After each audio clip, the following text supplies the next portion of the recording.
ಎಲ್ಲರಿಗೂ ನಮಸ್ಕಾರ. ನಾನು ಈ ದಿನ ಬದನೆಕಾಯಿಯಿಂದ ಮೊಸರು ಬಜ್ಜಿ ಮಾಡ್ತಾ ಇದ್ದೀನಿ. ನೋಡಿ, ಬದನೆಕಾಯಿ ಮೊಸರು ಬಜ್ಜಿ ತುಂಬಾ ಚೆನ್ನಾಗಿದೆ. ಮುದ್ದೆಗಂತೂ ಹೇಳಿ ಮಾಡಿಸ್ದಂಗಿದೆ. ತೆಂಗಿನಕಾಯಿ ತಗೊಂಡಿದ್ದೀನಿ, ಇದರಲ್ಲಿ ಒಂದು ಅರ್ಧ ಹೋಳು ತುರ್ಕೊಳ್ತಾ ಇದ್ದೀನಿ. ಹಸಿ ಕರಿಬೇವು ತಗೊಂಡಿದ್ದೀನಿ, ಕೊತ್ತಂಬರಿ ತಗೊಂಡಿದ್ದೀನಿ, ಒಂದೇ ಒಂದು ಟೊಮೊಟೊ. ಮೊಸರು ಹಾಕ್ತೀನಲ್ಲ, ಅದಕ್ಕೆ ಒಂದೇ ಒಂದು ಟೊಮೊಟೊ ತಗೊಂಡಿದ್ದೀನಿ. 4 ಬದನೆಕಾಯಿ ತಗೊಂಡಿದ್ದೀನಿ, ಒಂದು ಬೆಳ್ಳುಳ್ಳಿ, ಒಂದು 7-8 9 ಇದೆ ಹಸಿರು ಮೆಣಸಿನ್ಕಾಯಿ ತಗೊಂಡಿದ್ದೀನಿ.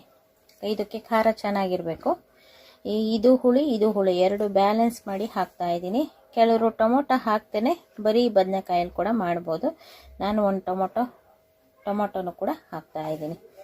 ಇದನ್ನು ಫಸ್ಟ್ ಏನು ಮಾಡಬೇಕು ಅಂದರೆ, ಬದನೆಕಾಯಿ, ಮೆಣಸಿನ್ಕಾಯಿ ಮತ್ತು ಟೊಮೊಟೊನ ನೀರು ಹಾಕಿ ಬೇಯಿಸ್ಕೊಳ್ತಾ ಇದ್ದೀನಿ.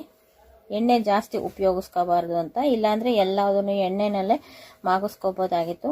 ಇವತ್ತು ನೀರು ಹಾಕಿ ಬೇಯಿಸಿ ಮಾಡ್ತಾ ಇದ್ದೀನಿ. ಫಸ್ಟು ಇದು 3 ನೀರು ಹಾಕಿ ಬೇಯಿಸ್ಕೊಳ್ತೀನಿ. ಅಷ್ಟೊತ್ತಿಗೆ ತೆಂಗಿನಕಾಯಿ ತುರ್ಕೊಂಡು ರೆಡಿ ಮಾಡ್ಕೊಳ್ತಾ ಇದ್ದೀನಿ. ನೋಡಿ, ತರಕಾರಿನೆಲ್ಲ ತೊಳೆದು ಈ ಪಾತ್ರೆಗೆ ತುಂಬಿದ್ದೀನಿ. ಈಗ ಇಷ್ಟು ಉಪ್ಪನ್ನು ಹಾಕ್ತಾ ಇದ್ದೀನಿ. ಇದಕ್ಕೆ ಸಾಕಷ್ಟು ನೀರು ಹಾಕ್ಕೊಂಡು ಮೊದಲಿಗೆ ಬೇಯಿಸ್ಕೊಳ್ತಾ ಇದ್ದೀನಿ.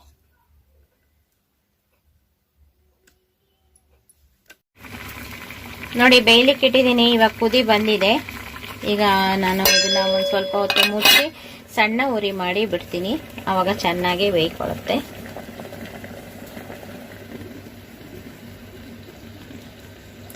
ಇದು ಒಂದು ಸ್ವಲ್ಪ ಮೆತ್ತಗೆ ಚೆನ್ನಾಗಿ ಬೇಯ್ಕೊಳ್ಳುತ್ತೆ.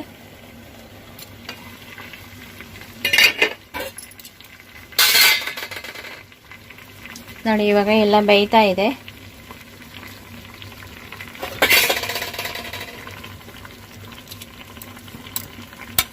ಇದನ್ನು ಒಂದು ಸ್ವಲ್ಪ ಮಗ್ಚಾಕ್ತಾ ಇದ್ದೀನಿ.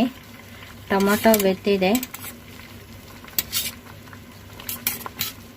ಈಗ ನಾನು ಖಾರ ರುಬ್ಬೇಕಲ್ಲ, ಇದು ಬೆಂದು ತಣ್ಣಗಾಗೋ ಅಷ್ಟೊತ್ತಿಗೆ ಈಗ ಮೆಣಸಿನ್ಕಾಯಿ ಬೆಂದಿರುತ್ತೆ, ಅದರಿಂದ ಮೆಣಸಿನ್ಕಾಯಿ ಅಷ್ಟು ತೆಕ್ಕೊಳ್ತಾ ಇದ್ದೀನಿ.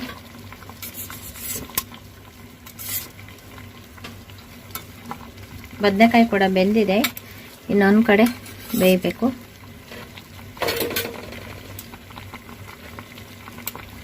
ಇನ್ನು ಒಂದು ಮೆಣಸಿನ್ಕಾಯಿ ಇದೆ. ಟೋಟಲ್ 9 ಮೆಣಸಿನ್ಕಾಯಿ ಹಾಕ್ಕೊಂಡಿದ್ದೆ. ನೋಡಿ, ಮೆಣಸಿನ್ಕಾಯಿ ಎಲ್ಲ ಚೆನ್ನಾಗಿ ಬೆಂದಿದೆ.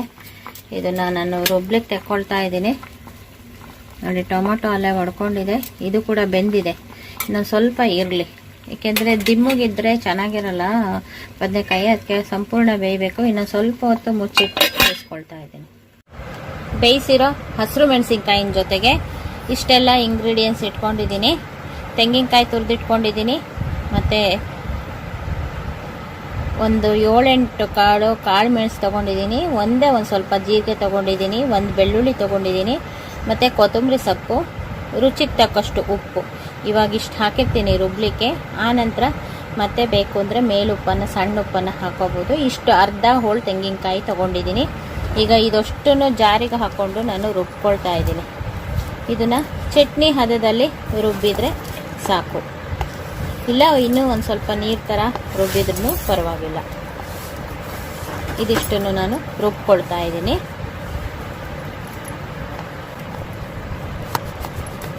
ಒಂದು ಸ್ವಲ್ಪ ರುಚಿ ಬರುತ್ತೆ, ಸಣ್ಣಗೆ ರುಬ್ಬಬೇಕು ಇದನ್ನು.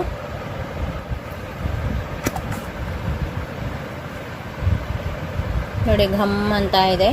ಚಟ್ನಿ ಹದಕ್ಕೆ ಇದೆ, ಬಟ್ ಏನು ಅಂದರೆ ಇದು ಚಟ್ನಿ ಆಗೋದಿಲ್ಲ, ಯಾಕೆಂದರೆ ನಾವು ಕಾಳು ಮೆಣಸು ಜೀರಿಗೆ ಎಲ್ಲ ಹಾಕಿದ್ದೀವಲ್ಲ, ಆದ್ದರಿಂದ. ಈಗ ನಾವು ಟೊಮೊಟೊ ಬೆಂದಿರೋದನ್ನು ಎತ್ತಿಟ್ಕೊಂಡು ತಣ್ಣಗೆ ಮಾಡ್ಕೊಳ್ಳೋಣ. ತಣ್ಣಗಾಗೋ ಅಷ್ಟೊತ್ತಿಗೆ ನಾವು ಒಗ್ಗರಣೆ ಮಾಡಿ ರೆಡಿ ಮಾಡಿ ಇಟ್ಕೊಳ್ಳೋಣ.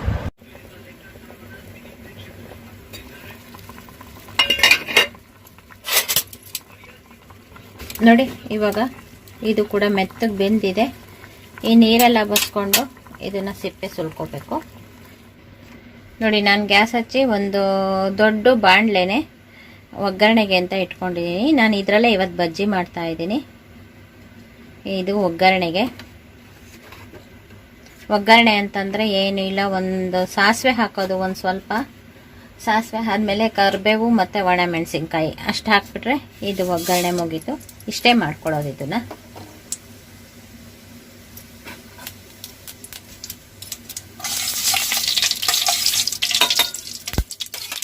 ನೋಡಿ ಸಾಸಿವೆ ಚಟಪಟ ಆದಮೇಲೆ 2 ಮೆಣಸಿನಕಾಯಿ, 3 ಒಂದು ಸ್ವಲ್ಪ ಕರಿಬೇವು ಹಾಕ್ಬಿಟ್ಟು ಇದು ಪಟಪಟ ಅಂದ ತಕ್ಷಣ ನಾವು ಗ್ಯಾಸನ್ನು ಆಫ್ ಮಾಡ್ಕೊಳ್ತಾ ಇದ್ದೀನಿ ನೋಡಿ. ಇವಾಗ ಗ್ಯಾಸ್ ಆಫ್ ಮಾಡಿಕೊಂಡು ಇದು ಒಂದು ಸ್ವಲ್ಪ ಒಗ್ಗರಣೆ ಕೂಡ ಒಂದು ಸ್ವಲ್ಪ ತಣ್ಣಗಾಗಬೇಕು ನೋಡಿ. ಅಷ್ಟಕ್ಕೆ ಮೆಣಸಿನ್ಕಾಯಿ ಕೆಂಪುಗಾಗಬೇಕು. ಮೆಣಸಿನ್ಕಾಯಿ ಕರಿಬೇವು ಹಾಕಿದ ತಕ್ಷಣ ಗ್ಯಾಸ್ ಆಫ್ ಮಾಡಿದ್ದೀನಿ. ಇದು ಕೂಡ ತಣ್ಣಗಾಗಬೇಕು. ಆನಂತರ ನೋಡಿ ಇದು ಟೊಮೊಟೊ ಮತ್ತು ಬದನೆಕಾಯಿ ಎಲ್ಲ ಎತ್ತಿಟ್ಕೊಂಡಿದ್ದೀನಿ. ಇದು ಸಿಪ್ಪೆ ಸುಲಿದು ರೆಡಿ ಮಾಡ್ಕೊಳ್ತೀನಿ.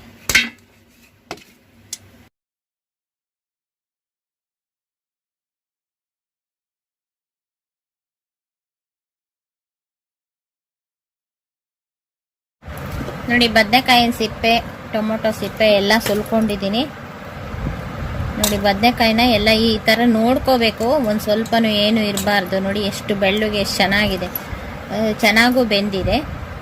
ಟೊಮೊಟೊನೂ ಅಷ್ಟೇ ಚೆನ್ನಾಗಿ ಬೆಂದಿದೆ.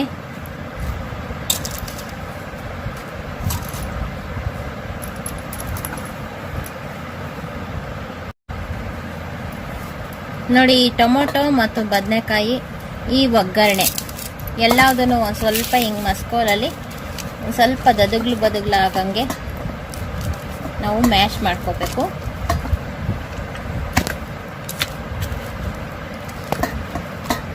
ನಾಲ್ಕು ಬದನೆಕಾಯಿಗೆ ಒಂದೇ ಒಂದು ಟೊಮೊಟೊ ಹಾಕಿದ್ದೀನಿ. ಅಷ್ಟೊಂದು ಹುಳಿ ಆಗೋದಿಲ್ಲ ಇದು. ನಾವು ಇದನ್ನು ಬೇರೆ ಮೊಸರು ಬೇರೆ ಹಾಕ್ತೀವಲ್ಲ ಇದಕ್ಕೆ, ಆದ್ದರಿಂದ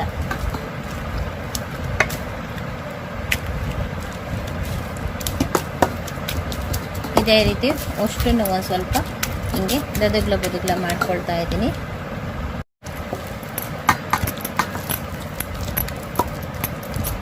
ನೋಡಿ ಇಷ್ಟು ಮಸ್ಕೊಂಡ್ರೆ ಸಾಕು. ಈಗ ಇದಕ್ಕೆ ಈಗ ರುಬ್ಬಿಟ್ಕೊಂಡಿದ್ವಲ್ಲ ಖಾರ, ಅದನ್ನು ಹಾಕ್ತಾ ಇದ್ದೀನಿ ನೋಡಿ. ಇದಕ್ಕೆ ಒಂದು ಸ್ವಲ್ಪ ನೀರು ಹಾಕೋಬಹುದು. ಇನ್ನು ನೀರು ಬೇಕು ಅಂದರೆ ಆ ನಂತರ ಹಾಕೋಣ. ಮೊಸರು ಹಾಕಿದ್ಮೇಲೆ ನಮಗೆ ಹದ ಗೊತ್ತಾಗುತ್ತೆ, ಆವಾಗ ಹಾಕೋಣ.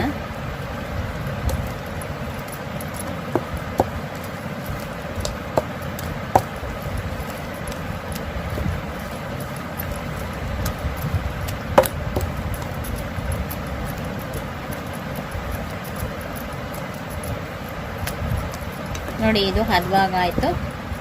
ಈಗ ನಾವು ಮೊಸರು ಹಾಕೋಣ ಇದಕ್ಕೆ.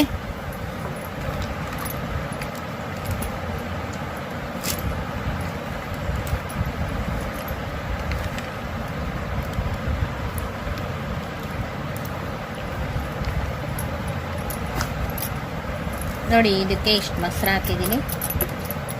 ಈಗ ಬದನೆಕಾಯಿ ಮೊಸರು ಬಜ್ಜಿ ರೆಡಿ ಆಯಿತು. ಇದು ಎಷ್ಟು ಚೆನ್ನಾಗಿರುತ್ತೆ ಅಂದರೆ ಇವಾಗ ನಾವು ಟೇಸ್ಟ್ ನೋಡ್ಬೋದು ನೋಡಿ. ಇದು ಸಾಕಾಗಿಲ್ಲ ಅಂತಂದರೆ ಈಗ ನಾವು ಜಾರನ್ನು ಒಂದು ಸ್ವಲ್ಪ ತೊಳೆದ್ಬಿಟ್ಟು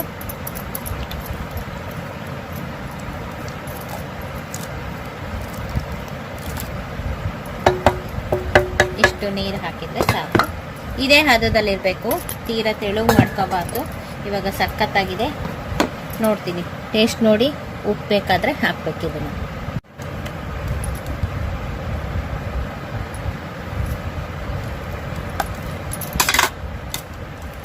ನೋಡಿ ಎಲ್ಲ ಕರೆಕ್ಟಾಗಿದೆ. ಇನ್ನೊಂದು ಸ್ವಲ್ಪ ಉಪ್ಪು ಸಾಲದೆ ಹೋಗಿದೆ. ಈಗ ಒಂದು ಸ್ವಲ್ಪ ಉಪ್ಪನ್ನು ಹಾಕ್ತಾ ಇದ್ದೀನಿ.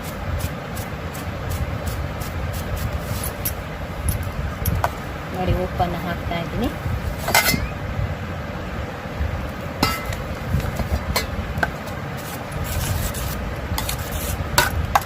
ನೋಡಿ ಮೊಸರು ಬಜ್ಜಿ ರೆಡಿ ಆಯಿತು.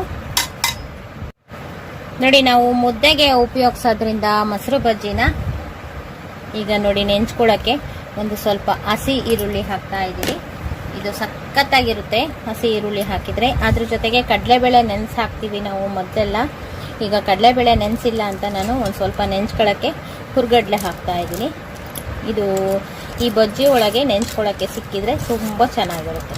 ಸಖತ್ತಾಗಿರೋವಂಥ ಬದನೆಕಾಯಿ ಮೊಸರು ಬಜ್ಜಿ ಏನು ಚೆನ್ನಾಗಿದೆ ಗೊತ್ತಾ. ಈಗ ಬಿಸಿ ಬಿಸಿ ಮುದ್ದೆ ಇದ್ದರೆ ಒಂದಲ್ಲ 1.5 ಹೊಡಿಬೋದು. 1.5 ಮುದ್ದೆನ ಊಟ ಮಾಡ್ಬೋದು. ಅಷ್ಟು ಚೆನ್ನಾಗಿದೆ. ಟೇಸ್ಟು ಅಷ್ಟೇ ತುಂಬ ಚೆನ್ನಾಗಿದೆ. ಈ ಬಜ್ಜಿ ಜೊತೆ ನಮಗೆ ಸಖತ್ತಾಗಿದೆ. ನೀವು ಕೂಡ ಖಂಡಿತ ಮಾಡ್ಕೊಳ್ತೀರಾ ಅಂತ ಅಂದ್ಕೊಂಡಿದ್ದೀನಿ. ನೋಡಿ, ಇದರ ಅನುಕೂಲ ಕೂಡ ಪಡ್ಕೊಳ್ತೀರಾ ಅಂತ ನಾನು ಈ ವಿಡಿಯೋ ಮಾಡಿ ತೋರಿಸಿದ್ದೀನಿ. ಈ ವಿಡಿಯೋ ನಿಮಗೂ ಇಷ್ಟ ಆಗಿದ್ದರೆ ಲೈಕ್ ಮಾಡಿ, ಶೇರ್ ಮಾಡಿ ಮತ್ತು ನಮ್ಮ ಚಾನಲ್ಗೆ ಇದುವರೆಗೂ ಸಬ್ಸ್ಕ್ರೈಬ್ ಆಗಿಲ್ಲ ಅಂದರೆ ಈ ಕ್ಷಣದಿಂದ ಸಬ್ಸ್ಕ್ರೈಬ್ ಆದರೆ ನಿಮ್ಮ ದಿನನಿತ್ಯದ ಅನುಕೂಲಕ್ಕೆ ಬರುವಂತಹ ವಿಡಿಯೋಗಳನ್ನೇ ನಾನು ಮಾಡ್ತಾ ಇರ್ತೀನಿ. Thank you for watching.